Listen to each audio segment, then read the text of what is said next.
But for as bad as that was, the Red Sox are still kind of remaining hot. That 10-game win streak, again, you can be 500 around a 10-game win streak and make the playoffs, and that's what it looks like is going to kind of happen with the Red Sox. They took 3 out of 4 in the Bronx. Garrett Crochet was great on Saturday. And then it's, of course, battles with Baltimore. And Baltimore has just become, oh, God. They're just getting beat up by everybody right now. But anyway, Jay, where are you on the Red Sox roller coaster this week?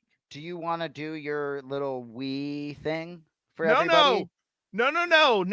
This is an up week. So I won't take any of the piss out of it because look, they're hanging around in the division with the Yankees and they're hanging around, and in the wild card as well. So going and getting 3 or 4 against them, this is a good week. So I'm not gonna, I'm at that high point on the roller coaster where it's about to come down. So the Red Sox are now minus 800 to make the playoffs and plus 245 to win over 90 regular season games.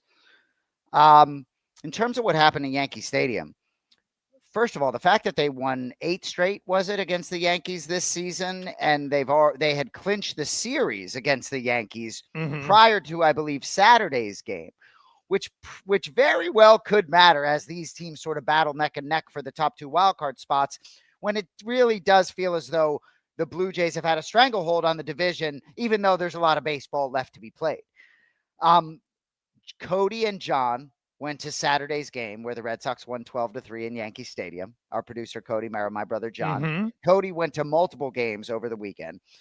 Gosh, it's fun beating the Yankees. And I like that what Jared Carabas did in the Section 10 podcast, that they were going to sort of celebrate and enjoy the weekend, even though they knew the Red Sox were not going to win the series finale, as they so often have not won the series finale.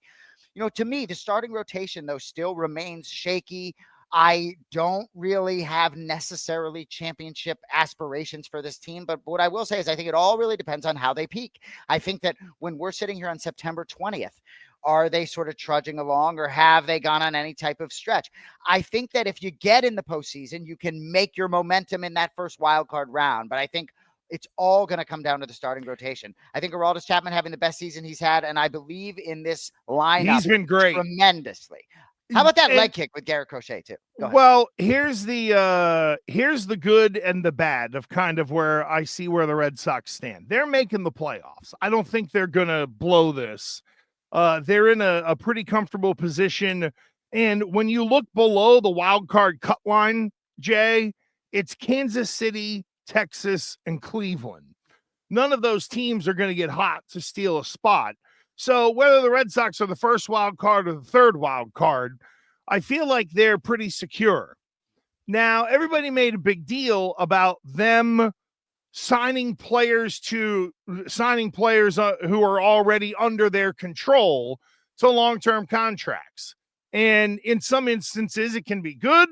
And in some instances, it can be bad, where, you know, a shortstop goes down to AAA and then gets hurt and needs surgery and all that kind of stuff. Not that I'm going Jerry Jones here, but so they got a lot of praise for getting 2 extra years on players that they had control of for 6 seasons already, and got a lot of praise for it. Where I'm leading is they're going to make the playoffs. But what this is also going to do is give them validation for the way they do things. And long term, that's going to be the kick in the balls, because they're not just going to be able to buy people out of, you know, arbitration years and free agency.